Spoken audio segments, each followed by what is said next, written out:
whatever, please feel free to get up and do so. If you just need to stand up and like me, can't sit for very long. Yeah. Well, my name is Dean La Velle. I'm with a company called Verbosity Interactive. We're chamber members. We're headquartered out of Quincy, Illinois, but we have a lot of clients throughout Missouri, but particularly down this way as far as down the lake. Jane Moore from Missouri Hospice and Palliative Care Association is one such, and a friend and fellow book lover. So I invited her to come, critique me and harass me for doing this. So, if you don't mind, just real quickly, so I can understand, what types of businesses or organizations. If you don't mind, I'd say your name and where you're from.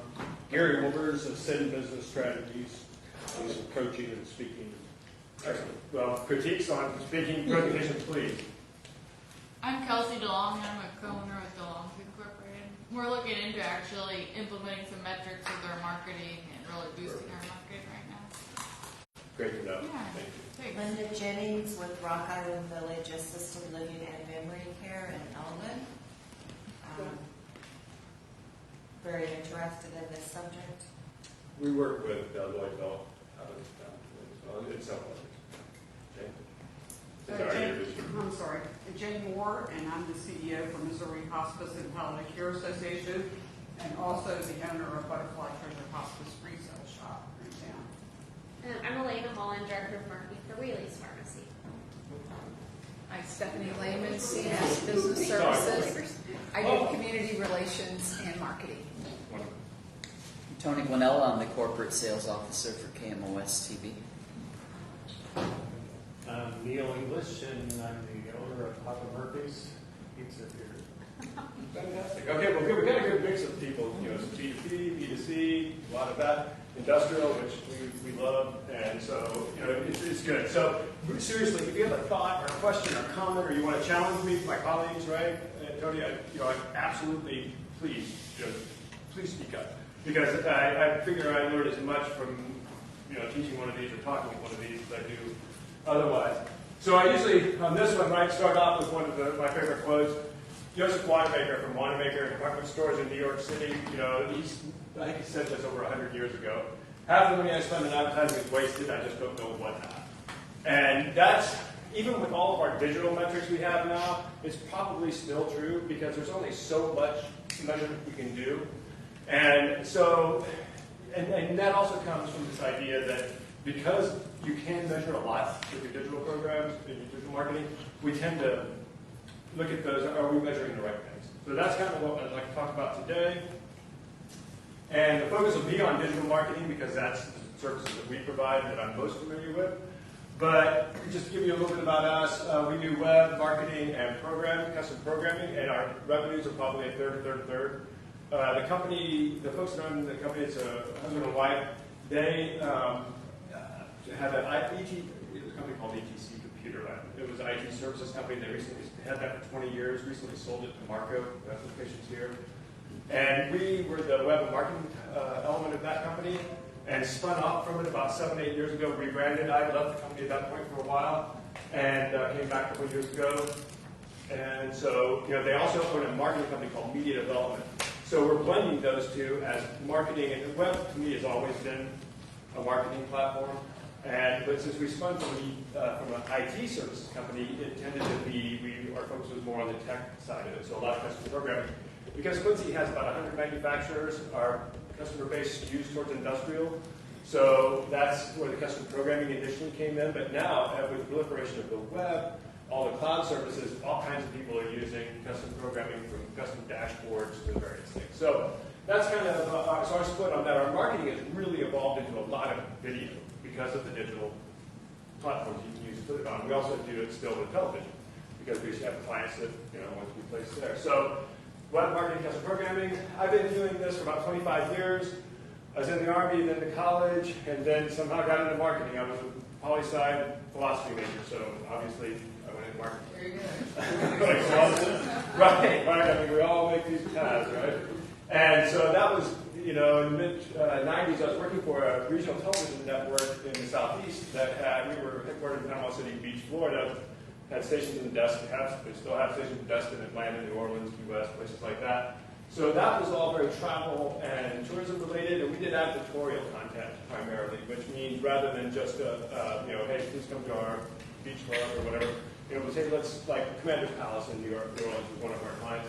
So we would go into the history of the people that invented banana foster and oh, thank you, sir. I need that like a hole in the head doctor shit. And so, and from that kind of informed a lot of what I do. And the other thing is that the woman who owns that company, who's called Beach TV because our initial places were in beach communities, she also owned an advertising agency of her own. And she was very focused on the clients she would have.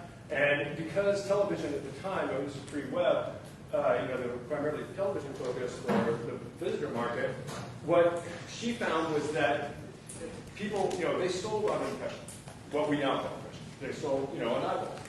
And so that was the only way, how else can you do it? So you do cost 10,000 CPM on your ad buys. Well, she was very, very focused on results.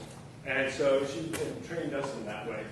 That, okay, sure, that gives, the impressions give you the eyeballs or the market gives you your kind of context that you can work within. But if you don't tie that ultimately to sales, it is meaningless. And since she was on both sides of that table, as an owner of both those types of businesses, she was really focused on training us to learn about that. So that's kind of what's kind of got me here. As well, up until about 2 years ago, for about 3 or so years, I went out and got on the other side of the table myself. I was a marketing manager for Quincy Recycle, which is an industrial recycling company with headquartered in Quincy as well, but Chicago, St. Louis, Indianapolis, Milwaukee. And we worked with, and they do work with manufacturers to take their plastic and paper scrap and sell it on. Very, very, obviously they're, it's interesting there, if you know anything about the recycle market at this point, it's the last year and a half, right? Since China implemented some of their really strict restrictions on it. In fact, they stopped taking most from the United States, because a lot of it was bundled with trash. So it was a really interesting place to go because our clients were and are, for that company, manufacturers. So anybody who is generating all this different scrap, we were going to try to find a way to deal with it. So right now it's even more challenging. I was talking to them recently, and they're excited about it. They're expanding. They just opened a new location in Indianapolis while the rest of the market of the industry is kind of collapsing. So that background taught me that if you properly manage your resources in the right time, you market right and you sell right, and sales and marketing have to be. I was their first marketing person. They've been around for 27 years, 30 years. And if you align those two really, really well, you can do well in the thing. Now, of course, the credit goes to everybody else because they're managed to do that in a market that's down. So that's kind of who I am, where I am. We have a local number. We partner with STI Technologies. John Smallwood, he is here in town. He has an office at 7th and Madison that he and I share. And so when I'm in town 2 to 3 days a week. When I'm not at Buckingham Jane and her staff, I'm over there. And we have a 573 number, so people get local card can obviously now with cell phones, kind of English. But my email's up there. It's on my cards. My cell phone number is on my cards. If you have a question or a thought or you want to get in touch, please reach out. And again, questions or comments or thoughts or anything, just as they come. So, this was kind of what we put out in the information coming out. And it really is, like I say, it goes back to that idea that if you don't measure the right things, first off, you have to measure anything to know if you're improving. But if you end up measuring the wrong things, you can end up chasing your tail. And that's not, that's even worse than not measuring at all. So that's what we kind of look at. And let me make sure I don't get ahead on my slide, but let's see real quick here. Yes. So we'll just jump to that, right? So when we look at it from a digital standpoint, because we can with Google Analytics and in the self-reporting that I'd be really careful about with Facebook and some of those, we still, it doesn't get rid of the idea that there's a sales funnel. That people are going to come in, the sales don't just walk in the door, there's usually a process. And so this is one way that we use a lot in the digital world, and I kind of put it in a little bit different wording there. But basically, you've got your universe of potential customers, your prospects that's out there. And the purpose of search engine optimization, pay-per-click advertising, a lot of this is to drive traffic to your website. Now, done properly, those elements will drive semi-qualified traffic, right? You won't get people that aren't your, ideally you won't get people who have no use for you. Like if you just do B2B, you don't want people coming there looking for, consumer items. You just want people who are there to research the business. So ideally, all of your marketing efforts should do some of that qualification before they land on your site. However, you're just going to get people randomly finding you for various reasons anyway, so, you don't always turn away somebody away, you don't know what other interests they might be having or might have. So then when it gets to that part, we try to take those and turn them into what are called marketing qualified leads, the MQL. Marketing qualified leads, and I'm going to give you an example of this in a minute, is ones where you've taken that next step and said, okay, are these a right fit for us? These other leads, they were roughly right. They are looking for B2B services that we offer or B2C services that we offer. So they're the right people in the broader sense, but do they have the budget? Do they have the interest? That kind of thing. So marketing qualified lead is what your website should help turn these kind of broad leads into. So your website should educate them about what you do, what type of services you do, and put yourself in their mindset when they land on it. What are they expecting to see? And a lot of that's going to be, can you help me with my problem? So you want to address that. And at that point, sorry, that light's quick. At that point, the marketing element stops and it becomes a sales part of the sales funnel. And that's why sales and marketing should work together as closely as you can. Of course, in a lot of companies, it's the same folks. But when it's not, as a salesperson myself and a consultant, you can't get upset when the marketing goes this way and you're going that way. You want them to go together so that people are asking you the questions that, for the services you sell. So you try to work together where you can. So when it's a handoff, it's, a soft handoff. You want to keep the communication. So at SQL, a sales qualified lead, and you try not to get all technical and buzzwordy and things like that, and so try not to do that, but these do make sense. So in our world, it's kind of a technology thing. So a sales qualified lead is going to be when you take it and you know these people have an interest and you can help them. And so that now becomes a salesperson's job to convert them into an actual sale, which is the last part, right? And then, of course, you just put them back in the top of the funnel because they've got other stuff and you've got other stuff. One of the things that we run into, and I ran into just the other day, with a client we worked with in various entities for 20 years, and they didn't know we did video. And they had hired somebody from St. Louis to come in and shoot some video and stuff, and we're like, how did you not know? Like, that's our fault, not your fault. We didn't tell you that. And so that goes back to the whole repetition thing.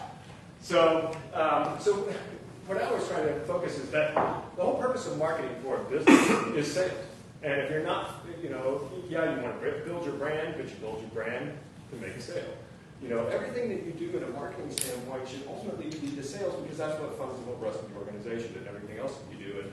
And philanthropic gifting or community involvement that you do, all of that has to come from that. So to give you an example of what that looks like, first I want to digress just a little bit on the idea of impressions. Again, I come from television, so years ago, so I understand that that's how you sell things like that, but it's really can't measure like you can on digital. So it's not a dig on that in any way. It's just how you use different mediums. But in a digital world, impressions or eyeballs or how many people saw something or raw traffic to your website, those are just context. So a lot of times people will focus on the impressions and say, oh man, look at all these impressions. There are some cases where impressions matter. 8 times out of 10 in digital marketing, it's more about context. To give you 2 examples. So one, Media Development, our marketing firm, which we're blending into us, recently did a video for Adams County Sheriff's Department, our local sheriff, who this summer there was a viral challenge going around on Facebook and YouTube, right, about local police and sheriffs doing funny videos, lip-syncing videos. So just last week, so we did that in like June or August or something, and so we did one, right, and played off with like Super Troopers and Breaking Bad and some of these things. Well, checking the stats the other day, they have over 1 million views. Now, 1 million impressions on YouTube. So I don't remember what they have on Facebook. So we were pretty, we're like, okay, well that's pretty impressive, right? And then I'm asking, okay, well what was the call to action? What were we trying to do? Well, there was no real call to action. It was this viral video thing that they were doing. So really what it was about internal morale and making people, the deputies and whatnot, because it's all deputies that were in the video, making them have a good time, have fun, participate in this thing with their colleagues around the country, and give them some bragging rights. And so that's what it was. And so the goal, I'm like, all right, well, how's that working out? Well, we just heard from a couple of them the other day that they were at a training in Michigan, and when they were there, several people were just kept staring at them. I know you from somewhere, right? It was one of those, right? Well, they'd seen them on the videos, they saw the car, and they're like, oh, remember, I recognize your sheriff. Okay, so they felt good, right? Because they're being treated as these semi-celebrities at this event. And so ultimately for them, the impressions was the important thing, and the shares, and the things that they heard back from the community, and the fact that they felt like that presented them to their local community as, approachable and fun, and hey, we're not just here to arrest you, right? And so in that case, impressions was a meaningful metric. It was worth doing, and it was worth reporting on. So on the other side, this Monday, in the morning, I posted an article to Facebook about, we are working with a financial institution in Quincy that they do ESOPs, employee benefits, personal trust, farm management. So they have $10 million in assets under management. So it's a pretty big deal. They're rebranding after they broke off from the bank, so they're rebranding. So we just done all that. Well, one of the things that kept coming up in that, and this was in no way unique to them, was that, well, our website isn't a lead generation tool. We are a relationship, right? This is how we build this. And I didn't argue with them on the face of it. At the same point, I said, yeah, you know what? Your website's not right. And we had done it. So I was picking on us. Like, if that's the case, if it's not generating leads, something's wrong with the website, because you cannot, it's impossible if you know everybody in the country who needs ESOPs, right? ESOPs are with like a PFS brand that holds Summit, where they sell the company to the employees, and Hy-Vee, right? And all these different ways. And I said, so did you guys, I used them as an example, did you guys get, asked to participate in the PFS brands? No. Okay, right? So there was an opportunity there, right? And so I posted that, but I posted the article without mentioning them, but I started off with that quote. Well, one of the executive vice president of the personal trust side is connected on LinkedIn. He jumped in within minutes and said, hey, I think he's quoting me. And, we do get most of ours from a relationship, but his group is helping us understand that, there's other opportunities. So to look at that from several things, right? Impressions, at that point, it had 10. 10, according to LinkedIn, 10 people had seen it. One of them was a client who immediately jumped in, self-identified, and made a testimony. Within, I don't know, by the end of the day or something, I think it was still like 12 people, 10 or 12 people, had seen it. 7 of them had liked it. So from impressions, horrible. 10, 12, something like that, are you kidding me? That's horrible. From the marketing side, or from a vanity metrics, right? 7 people liked it, so 7 out of 10, 12 of them liked it. Well, that's pretty good numbers, right? I got to like that, but that doesn't do anything. So the first part was the web visitors, right? That was impressions, 10 to 12. Horrible. The leads, 1. And it was neither of those. The first thing is I got a customer testimonial from a very big client who does a lot of stuff, right? And knows a lot of people. And that came home to me when I then saw it, because I was noticing this, that I had a connection, notification. I go in there, it's somebody who's the director of business development at a very large nonprofit that's headquartered in St. Louis, and she's wanting to connect, saying, hey, I saw that, I'd like to, connect on here. So that becomes, initially is a lead, right? So that's a lead, and it came from a testimonial. So as I'm starting to move it through this funnel in my head, I go and look online, because that's what we all do, right? Which was kind of the gist of this article too. And I find that this is a very large organization that operates nationally, and they obviously have a very large marketing budget. And she is likely the person that's in charge of it, looking at the organizational chart. So this is, becomes a marketing qualified lead that came from, a non-paid thing. I just posted, I wrote the article over the weekend, posted it in the morning, and off it went, worldwide. Because several of them were other developers and whatnot from India. So again, some of those last 5 vanity metrics are not necessarily the most important ones, because this was not going to help me. But this one did. And so as I'm qualifying it from a marketing qualification, right? I'm looking at it and I'm saying, okay, this came from a professional business network, LinkedIn. It came from a client testimonial. I never knew this person, had no idea of the organization, knew none of this, right? And so she saw my client, who is, she's connected with, that they work with, had made basically a testimonial. So then she reached out to contact and said, hey, here's who I am, where I'm at. And so that's still a marketing qualified lead, right? And so looking at it from metrics that matter, the first metric that doesn't matter is impression. Means nothing in this case, unlike the other one, which meant a lot. And so looking at it that way, it's like, oh, okay, the impressions didn't matter, the likes, the vanity didn't matter, because she didn't like it. I would have never known she'd seen it if she hadn't reached out and contacted. But she didn't, so from a sales qualified lead? No, because she didn't ask me to solve a problem, she didn't ask for a meeting. So, and she didn't tell me, hey, we're looking soon, right? So now where I'm at in that funnel is saying, okay, how do I work that lead to make it work? Well, one of the things I'm going to do is put it back into that funnel, right? So I bet in the next week or two I do an article or a point or post on there about how we've successfully worked with a nonprofit to help them, do something. Whether it's, increase donations or, help them with awareness of what the organization does. So that's the thing, right? Impressions meant a whole lot on the million video impressions, right? For somebody who was trying to build, goodwill community-wise and to reward, do some retention stuff, making their people feel good. But on the other side, the impressions meant nothing. 10 would sound like a complete failure. But boy, am I excited about it, right? Because that one lead that came out of there could pay for the whole marketing thing, which was $0. So that's why, when I look at these things, when I say the metrics matter, you've got to put it in context, and then you've got to understand what your end goal is. And if you do those two things, and then you use that old, keep it simple, right? Just be simple, and in our web world, we love to say iterate. Plan, execute, iterate, and just keep doing that. And if you just repeat that, and repeat that, it's bound to work. And if you've got anything of value to sell. So what I'm kind of planning to do, is talk. I hate relying on PowerPoints, but in this one, it's kind of like a lot of bullet points. So it'd be that. But what I'm trying to do now is kind of walk through the individual type of ways you can measure. Before I do that, does anybody have any questions or comments or thoughts? And if you don't, that's fine too. I just want to take a drink now. But again, please feel free as we get into a little bit into the weeds. And if it goes too into the weeds, tell me, because when you've done something this long, you can very quickly run there. And so if I do, I absolutely don't want to waste your time. So key performance indicators. You're familiar with the terms, and I'm trying to keep this as layman's as possible, layman terms as possible. But some things matter, right? So KPIs, key performance indicators, those are the metrics that matter.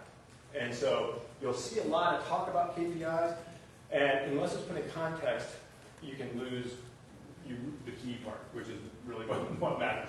So the ones we'll talk about, websites, which slides into SEO and CRO, which is conversion rate or conversion rate optimization. So SEO, of course, is search engine optimization. Been doing this in '99 when I first started doing this, which, by the way, is in my mid-30s. So you can't teach old dogs new tricks. As I get older, I realize you still can't rely on it.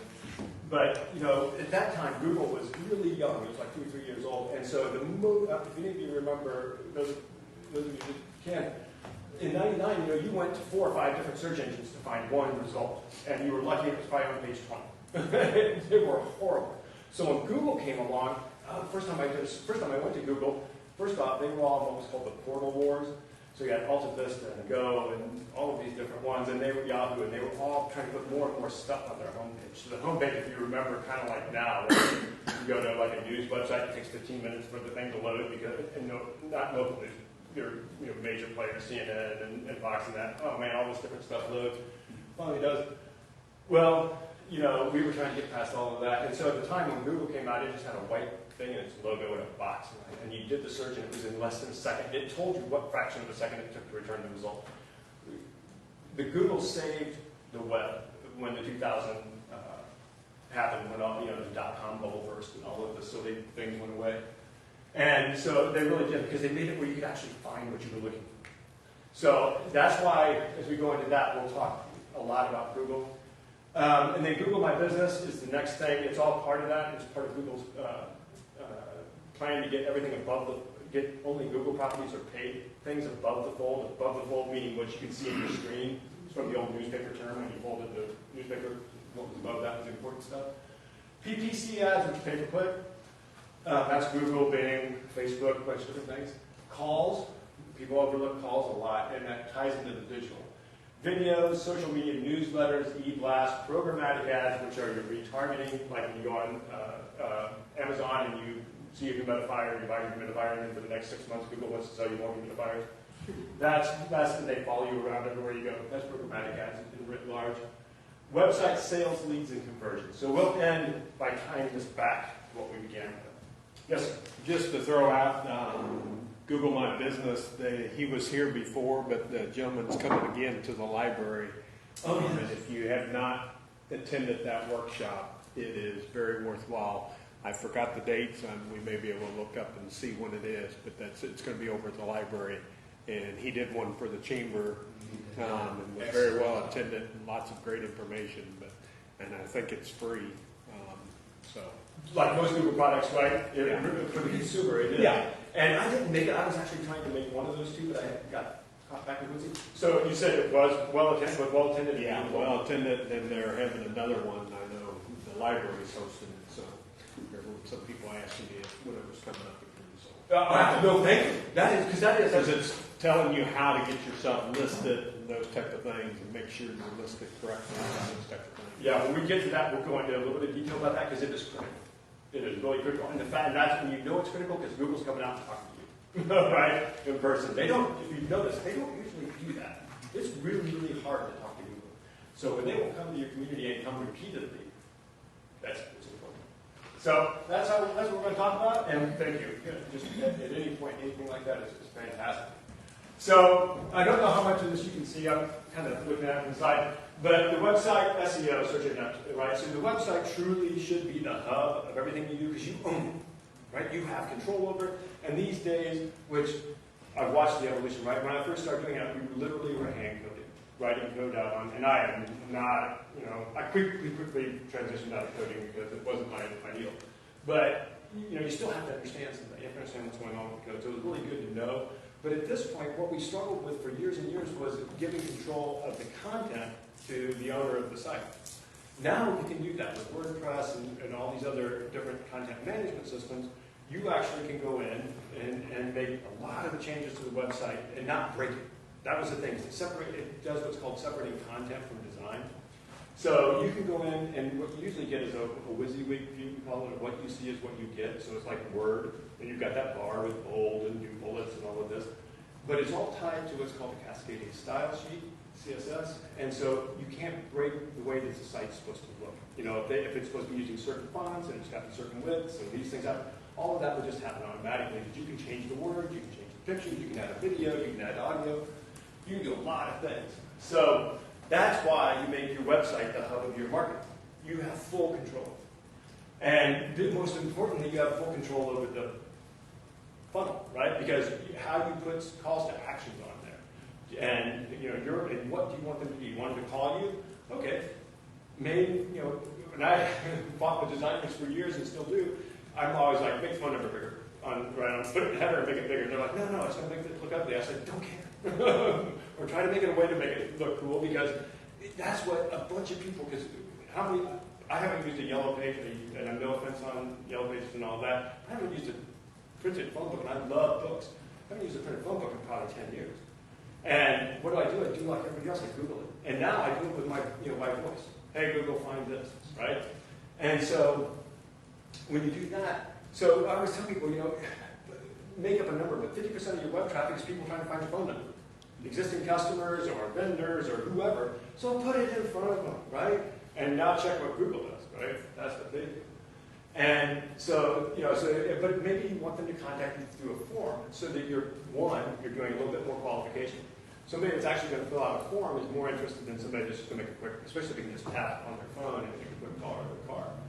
Because then they can ask you any question they want, right? But if they're going to fill out a form and they know they're going to use their email address or their phone number, they're more likely to be going, look, I really do want you to contact me. I know a salesperson's calling me, right? If you're doing things right. So you do that, right? And so So how you structure your page, how you do the design, you make the contact us button, or, wow, get started today. You make that red and, obvious to see, and when it does, the most important thing is both phone number and whatever major call to action you have that's triggered by, clicking on something, you track those in Google Analytics. So backing up one step, the most important thing after you have your website built is to make sure you've got Google Analytics added to it. So you add just a snippet of code to it, and bam, and then you can go into Google Analytics. And real quickly on Google Analytics, is everyone familiar with Google Analytics, or have you seen it a little bit? It's a dashboard. It's wonderful, and you can just keep drilling. They try to give you full high level, and then you just drill, and you can get insane levels of detail and stuff. Well, when we were using it in '99, there was a company called Urchin, and we paid about $1,500 to $2,000 a year per site to use that software. Google bought them, and it was very clunky. I mean, it had no interface. Google bought them, made it better, made it free. And so it's everywhere, right? So we all use it now. And it's really cool. And so what it'll do, but the thing is it gives you so many different metrics, it becomes kind of difficult to figure out which one matters. So, again, impression, what they call views, or they have several different ways of saying it. Sessions or users, or unique user sessions. They have 3 different metrics that are roughly the same. A user is an individual IP address whenever you go to a website, the computer tells a bunch of stuff about you to it. One, not your personal information, but IPs are pretty good, as people find out, right? They'll track you down with an IP. So, it tells them all that. So the user is the IP address. But the sessions means how many times that user came back. And so that's kind of more important metric, because then especially if you know something back 3 or 4 times. So sessions is a pretty important one to do, and it's kind of like impressions, right? So it gives you context. You understand the rest of your numbers from that. So then you look at how many people hit your contact page. And again, that could just be they were trying to find your phone number, trying to find your address, or whatever. Or maybe they're just trying to learn a little bit more about you. Where are you at? Who are you, right? So it gives you kind of a one step to that. Then you look and see, did you get any how many people called from the website, and how many did the contact form submission. Contact form submission is very, very simple, because you're going to get an email saying, hey, here's the contact information. If it's using a content management system, it's going to save it into a database. You can always go in, export to your CSV or Excel file, and go through that. So you know immediately with those. Phone calls, there's several ways to track that. One, try to train everybody to ask when somebody calls in or walks in the door, how did you hear about us? Now, they may say something like, oh, the web, which we've learned, which we always like, oh, right, man, they got it from the web. We then start talking to them, and you go, oh, no. Well, I saw your thing on a bus, and then I saw a billboard, then I saw a commercial, and then I thought, man, I got to call these people, and I don't know the number, so I Googled you. So I said the web was how I found you. No, you found me through all these other things, right? So you got to use a little bit of, doing on that. The other way to measure phone calls is if they tap on their phone. My phone's somewhere down here, so I'm pointing at it. But if you tap on your phone on the website, that's an event that can be triggered within Google Analytics. You can do it through events, triggers, and it will tell you each time. Now, also, you click on that, like it says 14 calls yesterday. You click on that, and now it tells you where all 14 calls came from, what city, what state, and you start clicking, and you can also do things like what pages did they do, what path did they, you can just go nuts on it. And so, we've identified places, that called us that way, and then we found out how they came to us. Was it from an organic search? Was it from a paid search? Was it from a social media thing? Did they come direct, meaning they typed it in or they had a favorite? So it helped us know what was working. And those are metrics that matter, but you've got to get deep, right? So it's one of those things. Is it meaningful to your business organization to go that deep? Sometimes, if your average client acquisition cost is in the hundreds of thousands of dollars, it probably is. If it's not, if you're doing a much broader, and you've got you know that they were in Jeff City, right? Because that's where your business is. Then maybe that's not so important, but maybe your neighborhood is, and it will do a bit of that. So you can look at that, but you have to look at what's meaningful to you. That's one of the big things, right? The context also means what is meaningful to you to measure, and as an organization. And then other metrics that are really truly a KPI: mobile versus desktop. Now, as you know, mobile internet came out in 2007, I think it was, with the iPhone. Prior to that, BlackBerry could navigate the web a little bit, and And then for the next 3 years, it was really a horrible experience because very few people went to the trouble of making a .mobi site or one of these mobile-friendly sites that were you just basically had to rebuild the site. So you had to make 2 of them. They were very expensive. So if you remember, you'd have to move around on the page on your phone or tablet, and then eventually tablets. Oh man, that was horrible. Nobody really cared about the web. That's why apps got big. We do apps as well, so we kind of saw that kind of blow up for a little while. But now, Google says, I think the most recently, 77% of searches on Google are done on a mobile device. Now, the big thing on that, and we see it because we manage a lot of different Google Analytics accounts, that is not true for B2B. B2B is still, but it depends on the industry, and it really depends on the industry, but it's probably still 60 to 70% desktop over mobile, and that's because people are doing research sitting at their desk or at home at night on their laptop. And they're doing that from 2 or 3 screen monitors, and they're sitting at a desktop or laptop. So if you're doing B2B, watch that, because the other thing on that is, that doesn't mean you ignore the mobile traffic, because you know what you find, and you find this especially with industrial, where there's a longer lead time, right, is that the key players, the key decision makers, are generally looking at it on their phone. Because they're busy, they're going here and there and everywhere else, and somebody will send them an email and say, hey, I think I found a vendor, will you take a look?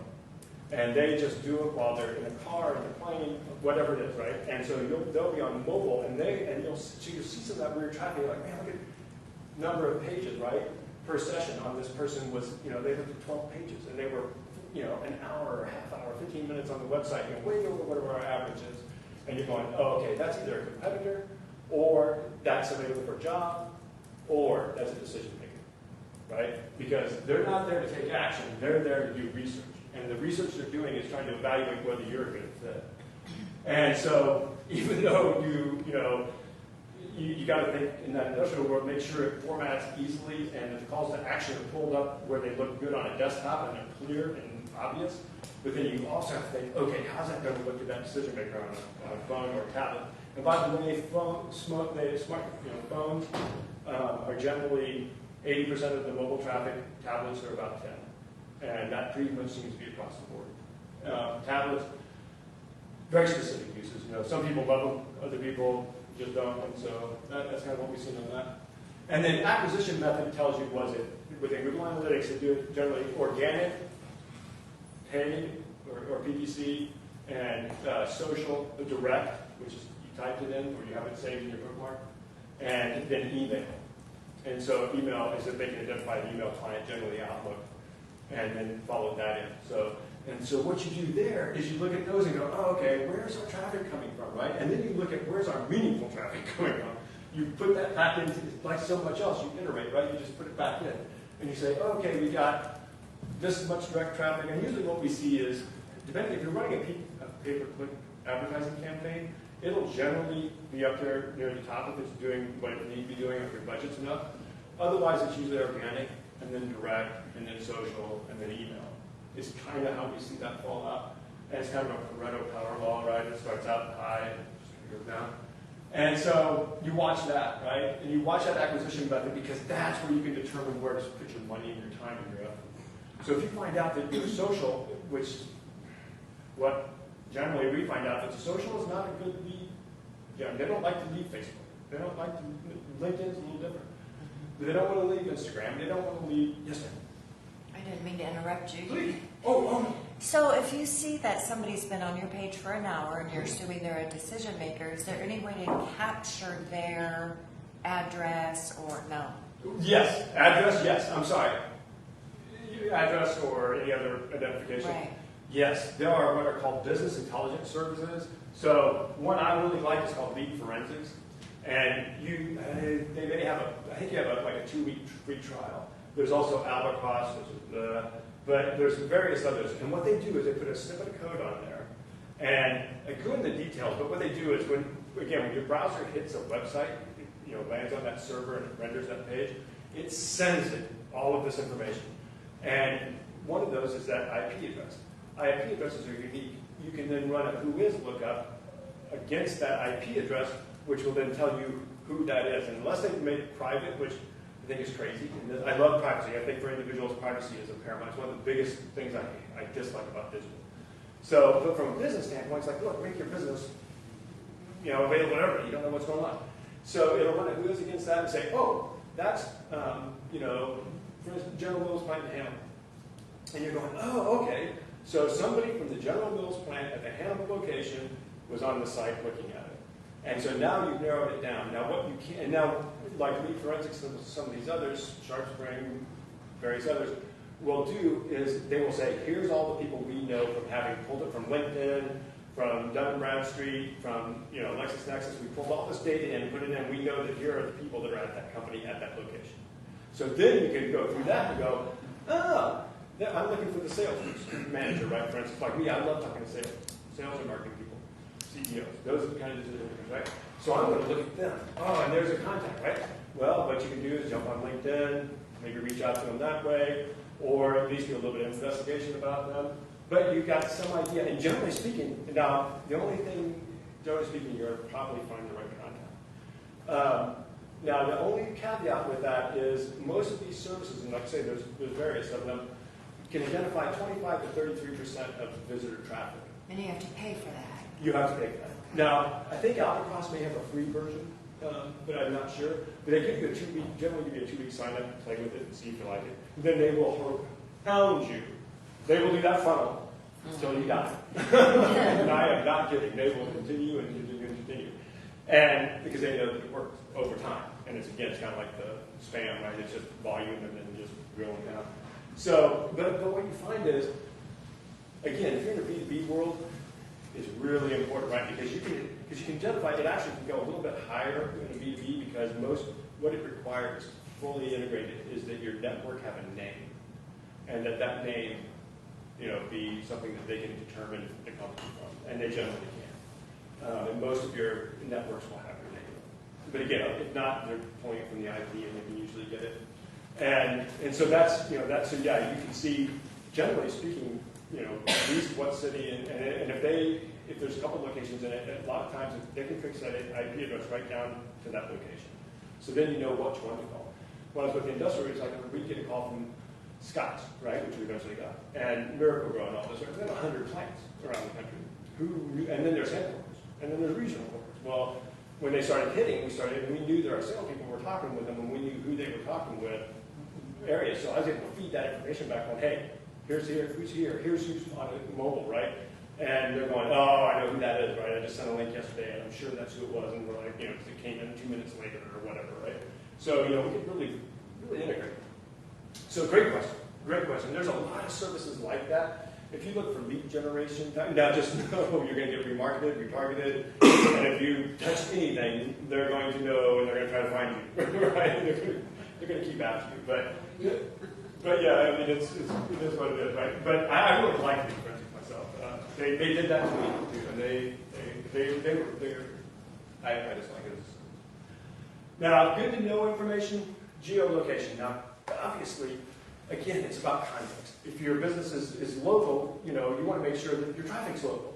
Now, you're not going to be able to keep first off, there's going to be bots hitting your site, trying to, get on there and do something evil, or just pinging it, trying to find out where everything is. And so some of your traffic's going to be bot traffic. Absolutely nothing you can do about that. You're going to have a lot of traffic coming from Russia, India, Romania, China, places like that. Try, if you can, if you don't do business overseas, tell your web developer to block all traffic. If you're regional, say, right? So, or Missouri, you work all in Missouri, but you want to know you got a location in Springfield, you got one here, and one in Tacoma. All right, where did the traffic come from? So you start watching that. And so then again, you have because you can drill down and it'll. So location, again, it's context. How important is that information to you? If it's really important, then it becomes a KPI. Pages a session means how many pages everybody that hit the site, how many they viewed on average. So usually it's 1.29 or 1.89 or something like that, unless you're doing something like, if you're a realtor, yours is probably way high, right? Each visitor probably looks at 20 pages because somebody's looking at a house and they're looking at all the pictures. They're looking at all the stats, and then they're looking at the other house, and then they're looking at all. So those numbers will be high. So again, that puts some context to it. And if you're a realtor and you see that your numbers aren't doing that, then you got a problem with your website. And you put more, or you need to put more pictures up because, are you kidding me? And then you look at average session duration, meaning how long did they stay on the site? And again, if I'm going too deep in the woods, please stop me and I'll move on. And that just means, that they stay on, usually it's under a minute, right? Across the universe of sites, it's usually under a minute. But again, it kind of depends. If you're doing steel fabrication, they're probably reading into some stuff a little deeper than they are if it's a piece they're trying to find it and get the order right, or call you. You don't want to do it. And then look at bounce rate, meaning how many people have one page and left. And always keep that in mind too. If they hit the contact page and left, that's a success because they hopefully contacted you. But otherwise, all other things being equal, you want that number as high as it can be. And as high as it can be might be 3. Depends on how big your website is and what their intent is. And so again, you go all deep into Google Analytics. Remember, and we're going to talk about Google My Business next. Google's whole thing is to satisfy searcher satisfy searcher intent is what they call it, how they describe it now.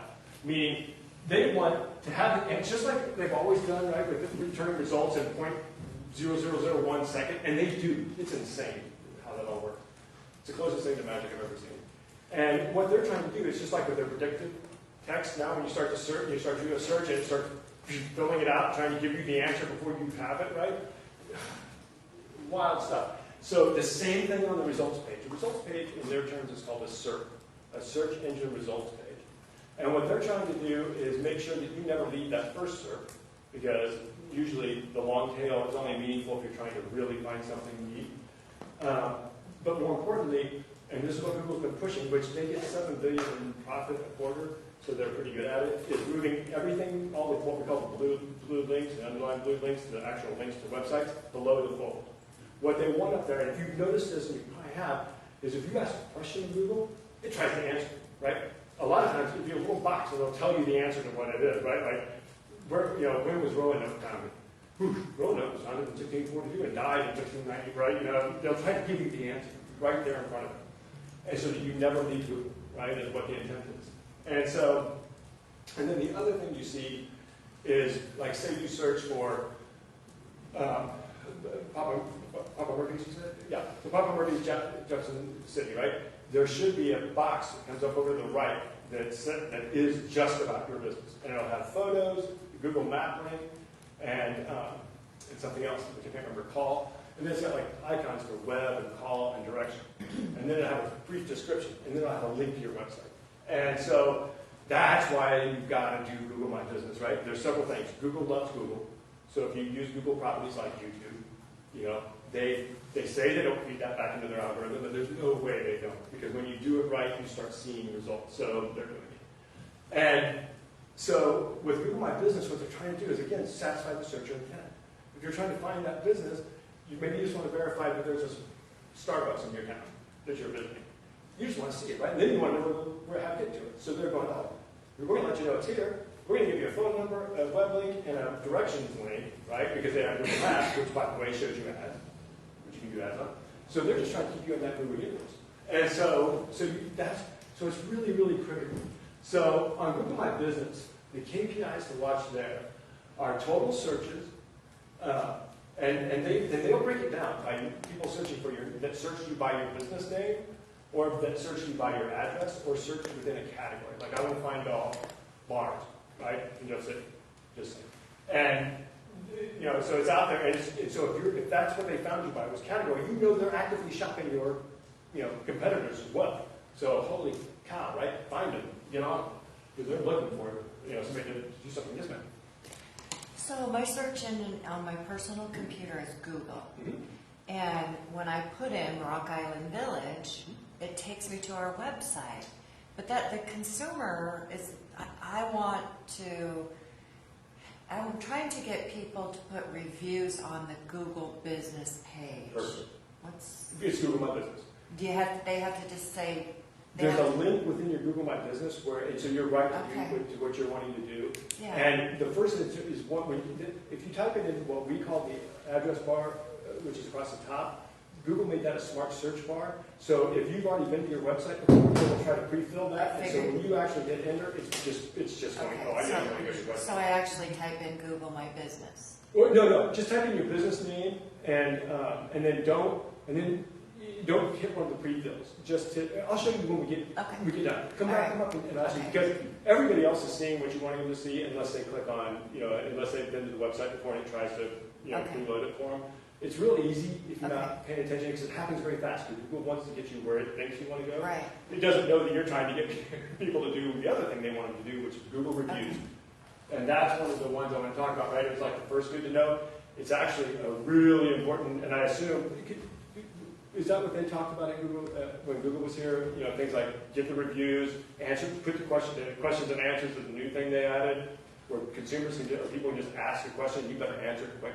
Mm-hmm. Do you want to speak to any of that? Or? Yeah, I didn't get to attend, actually, my wife attended, but it was just he covers pretty well what you need to make sure you have up on your page, and then what ways that you can really help yourself with the ranking. And one of course is having a picture, having your location. A lot of people haven't even claimed their address. Yes, their business. That's the first. And that's probably the first step. Absolutely. Start from the basics.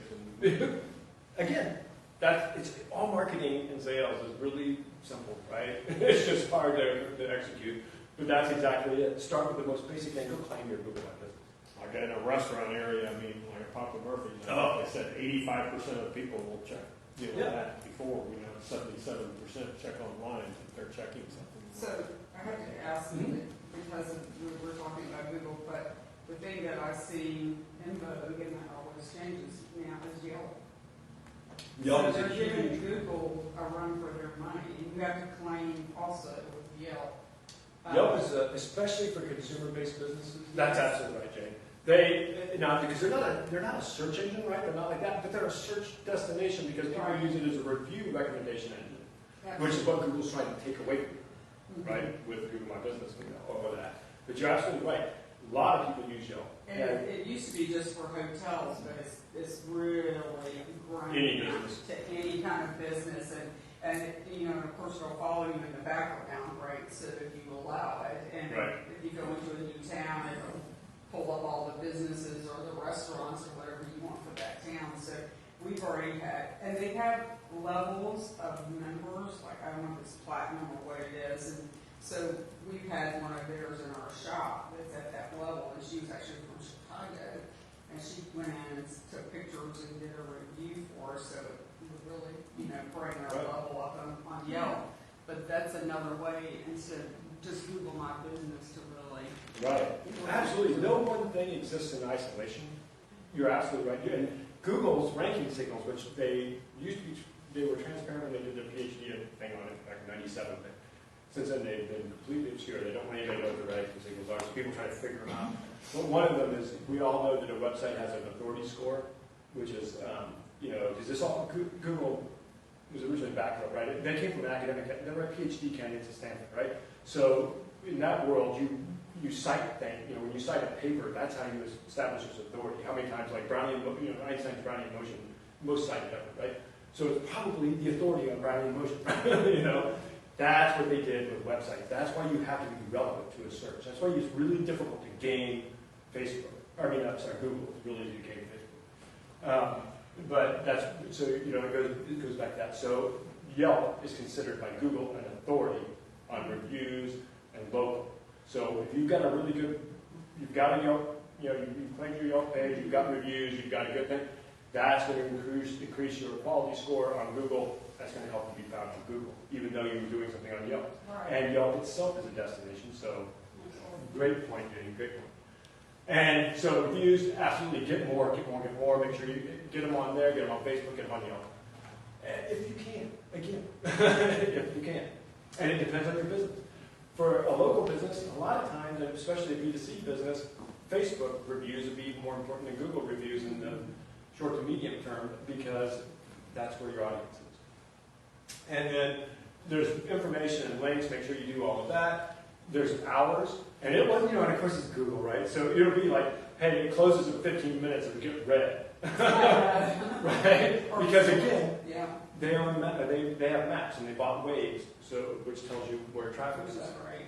So yeah, well, it's magic, right? But the trade-off with Google, why they used their logo when they started, their slogan when they started is "Don't be evil." They took that out about 5 years ago, and that which should be. And I love Google, but that should be a sure indication of where they make all their money from selling your private data. And so then questions and answers, that's new, and that's important, and they, just like Facebook, measure you on how quickly you respond. So if you take a couple of days to respond to a question on there, or months like most people, or if you haven't claimed it and you never respond, guess what? They think you're either not there or you don't care about the web, so they start pushing you down, your ranking score goes way down. And then total number of photos and videos, you can add photos, you can add video to, but the video I think only persists for like a week or two. I can't remember. I can only put one or something like they change it a little bit. But put on more photos, put on videos, interact. Google wants you to interact with Google. You interact with Google, your score goes up. And they also have what are called posts. They kind of make it, then they kind of take it away. But it's kind of like if you do blogs on your website, also just copy and paste it into posts. They usually are ephemeral. They last 7 to 14 days. But put it in. They claim they don't use it as part of their search ranking, but Google loves Google, so I don't buy it. Any questions on that? And that's probably the deepest one we'll go. And again, any questions later on. So PPC, pay-per-click. So the big thing to watch with that is your budget, right? Because you set a date, like with Google ads or Bing ads, which don't overlook Bing if you do B2B, because some companies are, just as an aside, are Microsoft only, meaning they will only use Microsoft equipment from top to bottom because they get big discounts, and that extends to the browser. BASF out of Germany, and they have one over Hannibal, you cannot use Google. You cannot use any browser but Edge or IE, and that's horrible because they're horrible browsers. But that's the thing, right? So there are certain B2B instances where you better do Bing ads because they'll never see you otherwise, unless they're doing it from home. So there's other PPC. Facebook ads, when you promote a post, that's a pay-per-click, that's a PPC ad. Instagram has those. I mean, most things have a PPC element. So you look at your daily budget. Like I'm using Google Ads as I'm most familiar with it as an example. But you set your budget by your daily budget and then by your month. So what will happen is anybody ever used Google Ads? It used to be called AdSense. Or AdWords, I'm sorry. AdSense is the one where you put it on your blog or whatever. They'll go up. They'll sometimes go higher than your daily budget because they're gonna load balance over the month, or they're gonna balance that out over the month. Yeah, and so you'll never go over your monthly, but you might go over your daily. But then they're figuring out on the weekend you're going to drop, unless you're doing pizza, in which case you're probably going to spike. So don't watch that, because if you make an accidental zero when you're entering that, and you go from a $50 a day budget or a $5 a day budget to 50 to 500, 500, the difference between 50 and 500 on a daily budget by the end of the month, when you go back and look at that, that's a big difference. You don't want that. So if you're doing PPC, watch it every day. Every single day. Even if you're just taking a glance. Watch it. And so one thing you want to do is these two are really critical. Average CPC, meaning cost per click, what you're paying per click, and your click-through rate, meaning how, of the universe of ads, how many people clicked, right? So if you get 100 impressions and 20 people clicked, right, you got a 20% CTR. So what you want is that CTR to move like this over time. You want your click-through rate moving up, and you want your cost per click, CPC, moving down. Those two should meet and do that, right? And if you're doing it well, then the twains will never meet again, right? And your CPC, you're constantly improving your click-through rate, and you're constantly improving by making your site more relevant. You're reducing your cost per click. And now the big thing to remember with Google is because they're about satisfying searcher intent, even though they do an auction for their ads, you bid on them. And that's the other part of the budget, is you set a bid for those amounts. They aren't necessarily going to show it to the highest bidder. That's what Go did, which was where they bought it, where they got the idea, stole the idea from. They would go highest bidder wins, right? So you could be searching for 4 trucks, and there's, a pizza ad in front of you. And but Google said, no, that's not satisfying searcher intent. So they put relevancy into it. So they take whoever has the highest bid, whatever number, throw them against they look at their quality scores. Whoever's quality score is higher is the one that gets up on the front. And so they do 3 to 4 on the top of the page now. They got rid of the right rail ones and put them at the bottom. So you'll see some ads, sometimes there's no ads at the top, you get to the bottom, there's 3 ads. Those because their relevancy was not good. But they paid money, so Google, well, we'll put you on there, but you're not going to get real high placement, we're going to put you above full. So watch CPC and CTR constantly, because that's the true, once you get past budget, and that's kind of the really true key performance indicator on those. If you see your, when I was looking for the additional company, we had an affiliated business that did shredding and paper shredding, secure paper shredding. Cost per click there was about $5 to $6 per click when I started doing it.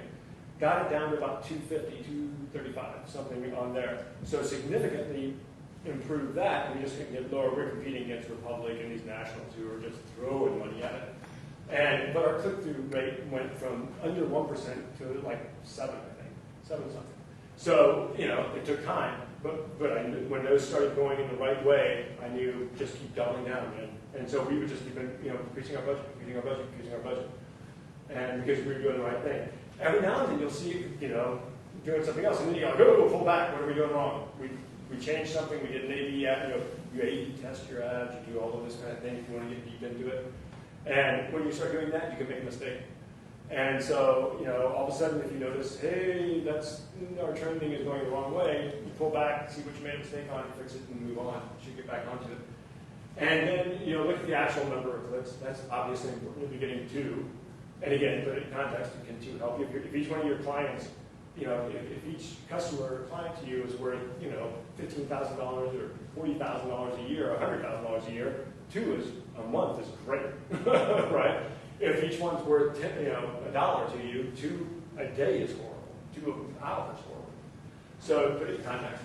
And so then look at website conversions, meaning within Google Analytics you can set a goal that is a conversion, whether it's touching a contact form or doing your 800 number or your telephone number or whatever. You set that up so then you can just have a real quick glance and go, oh, our conversions are moving in the right direction. And then talk to your salespeople, right? Did you get increased sales? Did you ask them how you heard about us? Did you find out what's working? Because otherwise, back to Lawmaker, you're throwing money at things you don't know. So you'll see that's going to be obviously an ongoing thing. Website search conversion, sales conversion. So all the others are important. Impressions, keywords. all of that is important, but they're not key. Those are key. You do those things right, these numbers will move the way they're supposed to. Any questions on that? The click-through should go to your website, correct? Ideally, absolutely. Okay. Again, you have total control over that, and so you can. Ideally your website is set up to sell them. And so, if you send them to, a lot of people will send them to a Facebook page. Oh, great. Guess whose ads are over on the side of your Facebook page? Your competitors. So, wouldn't do that. But, if you don't have a website, then, okay, right? Or if there's a reason, like you got an event, and you're wanting to get people to that. Phone calls. So, we all know about that, right? But the main thing is you can, if you're doing online digital ads, you can use Google Voice or 100 different services that will allow you to have a phone number tracked. So if it's on there, you can get a report of, usually now they've got real-time dashboards where you can see how many people called that number. So if tracking your phone numbers is really important to you, find a way to track those numbers, whether you get an 800 number or whether you use Google Voice or one of the other services to, what they'll do is spoof it. They'll put a different number. So that's the only drawback. You can't brand your number at that point because it's going to show a different one even though you put in your number. But it'll allow you to track it. So it's a bit of a... And then, and always keep in mind too, try to figure out how many calls coming in, what to sales coming, what to support. If you do some businesses will find that, oh wow, our service, we're getting a ton of people. Well, that's a win, right? If they're calling you for help on a problem with something you sold them, not only are you helping your customer or client, you also got a chance to upsell. So, always good. Number of qualified leads, and again, this is way deep in this. You're trying to figure out, qualified leads versus that. Remember that people like to talk to people. As a marketer, I cringe every time I call. I get a phone tree or a robot. I'm like, really? You think I want to talk to a machine? Because I really don't. Yeah, there's a lot of arguments for it, but I make that argument all day long. So really, that's all I got to say about phone calls. Unless anybody Videos. So videos eating the web, as you probably all noticed. And so I think of videos as not like a thing in of themselves as far as a trackable metric, a trackable marketing or advertising thing, but they're going to be a part of all that you do. It should be on your website. It should be on your ads. Should have some, mix of those should lead to a video. If you're doing Facebook or LinkedIn or any of these things, you should have video native to that. Well, you can just upload it. It uses it.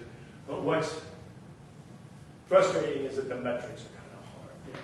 So YouTube is owned by Google, so their numbers are better, but they've admitted this summer about having some screwy metrics, and Facebook just made theirs up. They just completely, they just lie. They just made a lie. So one of the things to watch are the views, watch time, average duration, all of the things, your CTRs, all the normal things that you'd be watching. But on Facebook, watch, they finally this summer broke down and said, okay, we'll break it down by 3-second views, 10-second views, and over 30-second views. Well, what you'll find, like we work with a trucking company, right, that is trying to hire and retain drivers, which is, you can imagine, right? And so talk about high everything. And one of the things that we did a lot of driver testimonial videos and things like that, so we're using them in social media. Facebook's a great place for that. And what we kept seeing was just wild number of people that saw the video, right? Thousands. And we're going, if you do it natively, you're getting not many people. You've got 1,000 people liking your site, only fewer than 5% of them will see your posts, unless there's a lot of engagement. Facebook keeps dropping that number down. And because they want you to buy it. They want you to game with them. There's a $5. Talk about that. Yep, you did a $5 post. If you got an important post, it's got a call to action, give it $5, give it $10. You'll get to pick your audience, and you'll hit a couple thousand people. Mm-hmm. And you just do that. Yes, you give the money to Facebook. You have to keep engagement up with them every day. You have to just. Well, they want things I don't like about Facebook, right? They're the old walled garden we used to call like AOL and CompuServe and Prodigy and all of these. They just used to not be able to get to the web from them as the web came along. Well, Facebook doesn't want you. Do you notice that Google? You don't see Facebook, on your Google results. That's because they hate each other, right? Because they're both advertising companies and they're both selling your data. And so they don't want, and Facebook just never wants you to leave, ever, ever, ever. And you really don't because they follow you everywhere. But, and so their video views were just wildly, and so then when they finally admitted, okay, we'll show you this, right? What you found was that they have autoplay on, most people on their videos. And so as they're scrolling through their feed, video comes up, it plays, hey, that's a count. It doesn't matter if you went by at 100 miles an hour trying to find the cat, right? Or whatever it is people are looking for on Facebook. And it doesn't matter. Count as a view, count as a view, count as a view, count as a view. So now they're showing it. And what we're finding is that the actual number of people who are watching the video, who have over a 5-second view or a 10-second view, is much smaller number. It can still be a meaningful number, right? Doesn't mean that that's not good. But it means that first number was meaningless. It was like web impressions, right? It didn't mean anything. So watch that, and always remember these are people selling you a service. So put your skeptical hat on and look at it that way. Good to know information, just what you'd expect, right? They do have rewatches, meaning just what it sounds like. That's pretty important. That's like returning visitors to your website. Most websites, it's 80% new visitors, 20% returning. Yours is probably different because people come back a lot, right? So, industrial, probably much fewer. But that's, again, where you'll see, when you start seeing that's changing, you're going, let me look into that deeper. So watch the rewatches, because it's just like returning visitors to your website. It means there's some interest there. They're probably researching you. Or it's a job hunter, which could be good, too, if that's what you're looking for. So on video, the first thing is, yes, do video. Professional versus video, do it yourself. It all depends on what you're trying to do. Jane, with a nonprofit, all day long, do it yourself, do whatever you can. If you're doing a brand video, maybe at that point, look at a professional. For, companies that are selling on a national scale, do everything professional, right? But with a caveat, if you're at a trade show, there's nothing wrong with doing Facebook Live or doing, just a video snippet of a testimonial with clients or a customer, a really happy customer, and then throw that out on your website and your social media and your other advertising. It looks so much more real. Steve, there's a good point, right? And so there's always a place for do-it-yourself in these things. So look for that. And again, on the starting symbol, start there. You know, you can hurt your brand if your brand is, if you don't do it right, but a lot of people are very forgiving, right? Especially if you're doing it on social media. You know, it looks like a cat video. So. Social media, as we kind of discussed, right? Don't focus on the vanity metrics. How many likes, how many people like it, how many people follow it, because if following again, you're only going to show to fewer than 5% of them anyway. I mean, it's good to know, but it's not the important thing. Post shares are, like with our driver recruitment that we're doing with the Shares, huge. Yep. Shares, views, Live clicks. videos, huge. Yep. So those sorts of things are important, right? Shares are important. Like when we're doing these driver recruitment things, they'll say like, "Hey, Bob, did you see this?" Right? Well, now that's important because that's somebody calling, and that's now a marketing qualified lead, right? Because now, if I want, I can follow through to that person's page because they at them, right, when they say their name, and I can see who they are, where they're at, contact information, reach out to them a million ways, right? So it is extreme, and when you get semi-evil, you put a chat bot on, right, and you say, hey, you know, people click on this or whatever to see the video or whatever, it's like, hey, thank you, because it now downloaded all your contact information. So if your email address is in there, your name's in there, all of that stuff, now we got it. And so, you know, all of that can happen. Google Analytic conversions mean, you know, basically your website conversion. You know, so you look at your Google Analytics, how many conversions did you have that came from social media? Look at your website. Again, you know, if you get into the weeds, you can follow back and see how many of your contact form submissions came from, or phone taps came from social media and which one. And you know, don't overlook LinkedIn. And just especially if you're doing B2B, it is really powerful. And the numbers will be very, very small, but like my example earlier, doesn't matter. And then sales conversions, again, talk to the sales folks. How many sales did you get? Did they mention anything about the social media? This entity that I tracked down to here, did they ever buy? And so you know, because now you can start putting numbers to your customer acquisition costs and where your marketing dollars are working. So one of the things too you can get, especially for somebody that's doing like the pizza and when we do our shop, is people, you know, go looking, although they forget, like they may go out and you might have a favorite store, you may have a favorite, but then you get busy, you're doing other things, and you don't remember. So if you don't get back out in front of them again, and they go, oh yeah, I forgot about that shop. I haven't been in a while, you know, and we can see a definite uptick after we push something out, like through Facebook and we pay ads. Well, it is. You know, there's a reason that Coca-Cola does over $100 million worth of ad spend each year. You know, if you're selling, you know, what is it? You know, caffeinated salt water, and you're doing that much, right? You know, you've got to market, you've got to advertise, and it's all about just being top of mind. So on so many things. The other is, you know, presenting yourself as the expert. So that's really important with B2B type of things, because you know, and you know, all you have to do is position yourself properly by knowing your industry, your business, and being unafraid to say that, and don't focus on the client, right? We can solve your problems. People love to hear that.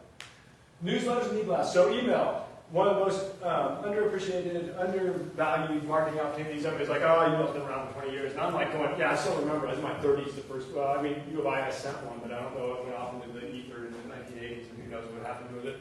But yeah, because I was at U of I at the time that Mark Andreessen was inventing the web browser, Netscape, and all that, made $1 billion. I didn't.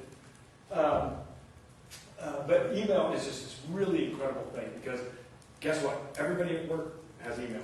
And yeah, Slack and all that. We got Slack, and yeah, the kids, you know, yeah, they don't use email. I'm like, yeah, they will when they get into the business world. They sure will. You know, they're going to have to do it. And so, you know, you get an email, and it seems more personal, and you can target it, and you can make it very, very targeted, right? And so what do you measure on that? So the difference between newsletters and e-blasts, real quick. A newsletter would be a routine newsletter, just like your old printed ones that you do, and you can still do printed ones, by the way. I'm not opposed to that. I mean, as a marketer.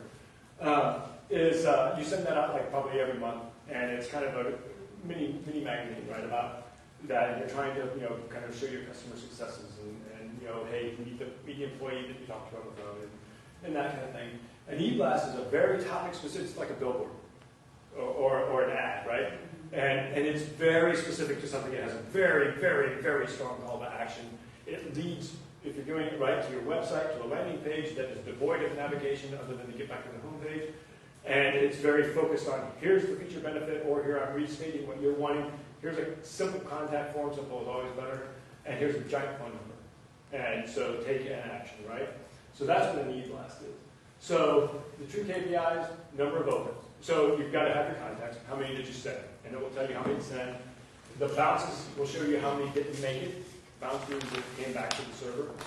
And so you look at opens, you look at clicks through your website, which is really, really key. Then you look at your website conversions, then you look at your sales conversions. So that part is always the same. So opens, clicks through the website.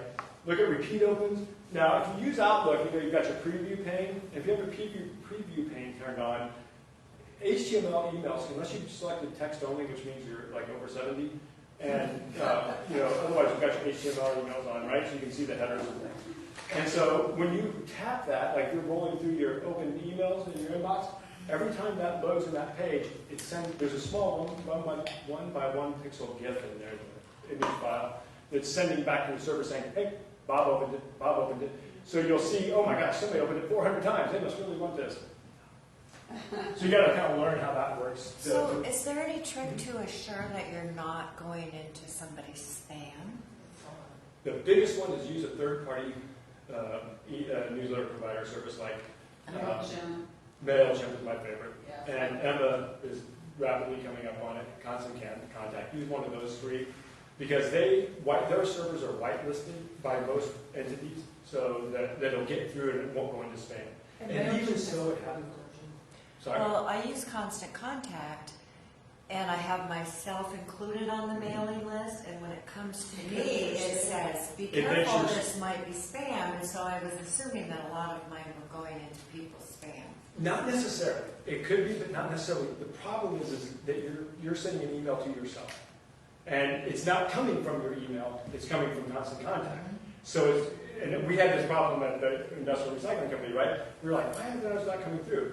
It's because we had really advanced filtering and spam and firewalls and things, and it was going, oh, that says it's coming from us, and it isn't. So that's so it's throwing it in there thinking that it's somebody spoofing you. It's called spoofing. So if you put a different from address, it'll probably go away. But don't worry about it if it's just you, because it's probably not the others. But watch your opens, because your opens and your clicks and things aren't happening when it may be. The other thing is if your subject line uses free exclamation marks. They say not with emojis, but please don't. But all of that, it could be that. Your subject line or your pre-header, which is the second part that Your you're definitely dirty words. Yes, watch. And then the body of it. And don't just use an image in your body of your email. Because it thinks if it's just an image and no text, it's probably spam. So there's all of the firewalls and all of the security devices all have all different kind of things, but it's going through layers of them, right, just to get to you. And so, if you don't do if you do too many of the wrong things, it'll do that. Oh, sorry, anything else? Real quick, we'll run through this. I know we're running out of time. Programmatic ads, these are mostly your retargeting, remarketing. You come to our website, oh, we think you want more of this, and so we're going to show you these ads across Google DoubleClick Network or all of just a bunch of ad networks. And so you'll keep seeing ads from that company. It can work, B2C especially. It works better on a B2C environment. For B2B, I usually say don't, because, like once somebody buys an industrial piece of equipment for $1 million, they're probably not in the market for another one real soon. And if you lost that sale, you lost it. And now someone would argue, hey, yeah, if I got it, I don't care if I upset them for the next 2 years, I got that sale. So, who's saying I'm you can look at clicks to your website, CPM or CP. Thank you. I know anybody needs to meet, please. I know it's been a little while, so please feel free. No offense. Look at your cost per click, your cost per thousand, and then look at all the other metrics, and is that all coming together? And all of it, website impressions, website conversions and sales conversion. And same thing with programmatic. They're very similar to PPC ads on the metrics, which are, look at new ways, look at your audience demographics. Are you hitting the people you want to hit? And viewability and placement are kind of specific to them. So you've maybe seen some unfortunate ad placements, right, where there's an article on something tragic, a car wreck or a shooting or something, and then here's an ad for Bob shooting McCaffrey, right? And you're just going, oh man, if you knew that was there, you would not want that, right? So same thing if you're you know, the YMCA, you don't want your ad coming up next to what you consider inappropriate content. So you have to be very careful about excluding which sites and which types of sites you don't want to be seen on, or be seen around or seen on. So I'm just not a big programmatic fan, but that's me, right? A lot of, for some people it's great, so it's very much your business, you know, your particular business. But viewability, remember, it's going to be seen across a lot of different devices, and it's going to be delivered through an ad network, so try to see it yourself sometimes, just to see, because sometimes it'll squish it, or it'll elongate it, or you know, maybe you didn't create the ad properly and it's not showing all of it. And on programmatic, that gets to be a little big thing, because again, you can go through, you know, impressions pretty quickly, if depending on how broad the funnel you make. That's why I try to make that as narrow as possible to your universe of people. And last thing. So, website sales, leads, and conversions. This is the most important, right? Just look at, like, if you're doing e-commerce on your, we work with a lot of people that do e-commerce. So their most important metric, of course, is sales. How many of the products that we put out there can we sell? And, you know, with industrial, again, it could be 2, or it might be 100, it just depends. And then on, you know, as you get down into, you know, wider, broader funnel, we do some, like this beekeeping thing, right? They're one of the largest in the world, but they're in this tiny little town. And, but for them, you know, I mean, they, you know, the volume is 50,000, you know, sales in a month, that kind of thing, right? So it can be really significant. So you watch that. You just watch it and try to see what's going on. And talk to your salespeople. And then I always like the Henry Ford quote, because it's just funny, right? If I'd asked my customers what they wanted, they would have said a faster horse. So sometimes you got to look at yourself and say, I, as the expert in this product, I know what it is, right? What I can do to help my customer, but you got to listen to them. But I always just thought that was kind of funny. So if I can help in any way, or a company can, just reach out. My time is unbillable, right? So unless I'm doing consulting, which I'll tell you before the clock starts. But I'm happy to talk to, as you can tell, I kind of like this stuff, and so I'd be happy to speak to anyone about it. If you give me a coffee, you might stay forever. There you go. And I occasionally bring donuts. Yes, he did. And so there's that, but then also each other, right? Carry the GM, go to my business, right? So remember, each one of you has done this too. Even if you've just done it once, right? Just got a website. So ask each other. It can be a really, I mean, each other can be a really good source. So I have to ask you one Yeah. some question about something a little bit off, but so versus like the Google ads and all the things like that, some of the newer things are like if you have Waze and you use Waze, you get into an area and people that have ads that pop up on your Waze. Is there any information out there that how well that's working? Yeah, that's going to be through your Google Analytics, and Waze is owned by Google. Okay. Google bought it for like $1 billion. Waze is the one that people report what's going. You know, they have it in their car and they turn the app on, and so if they stop, you know, because you know it'll record that. And so all of a sudden, like when you see on Google Maps it get yellow or red on a stretch of busy traffic, that's people with Waze turned on, and now with Google Maps turned on, going, oh man, my car. They're not saying it. It's fabulous when you're traveling because it tells you if there's construction on the highway, if there's an accident, and they will actually reroute you if there's an accident with like a couple hours waiting. I've had that happen. Right. Yeah, And so, it's amazing. absolutely, no, Jane, that's absolutely right. And so Waze ads are done through, right, you can do them through Google Ads, but I think you also have to have a bit. Waze has their own, Yeah. their own Platform as well. But you can do it through, because Google has, or you can do it through Google, double click. So it's Google, right? You can get to it in many ways to get them Google. It's really interesting because if you're near, say, you know, I don't know, a library or a bookstore or a pizza place or It'll a push it gas up. station, it'll push right over on your Waze right off with your phone, and it'll say. And guess what? If you advertise with Google, it's going to be even more prominent. Yeah. And again, Google loves Google. They want you to use it. And they're also trying to figure out your intent, right? Why are you driving over there? Maybe you're looking for that. So they are trying to be helpful. But they're, you know. Has it worked well though? Do they know how their return on that? I haven't done a lot of Waze ads, so I don't know. If I were, you know, a B2C thing, I'd definitely be looking at it. Because, again, it's pay per click. So you set the budget. $5 a day, right? Play with it. See what it'll do. May work for you, may not. But it's certainly worth trying. Mm-hmm. Any other questions? Well, thank you all for coming. And like I say, if I can help in any way, just, thank Jane, have you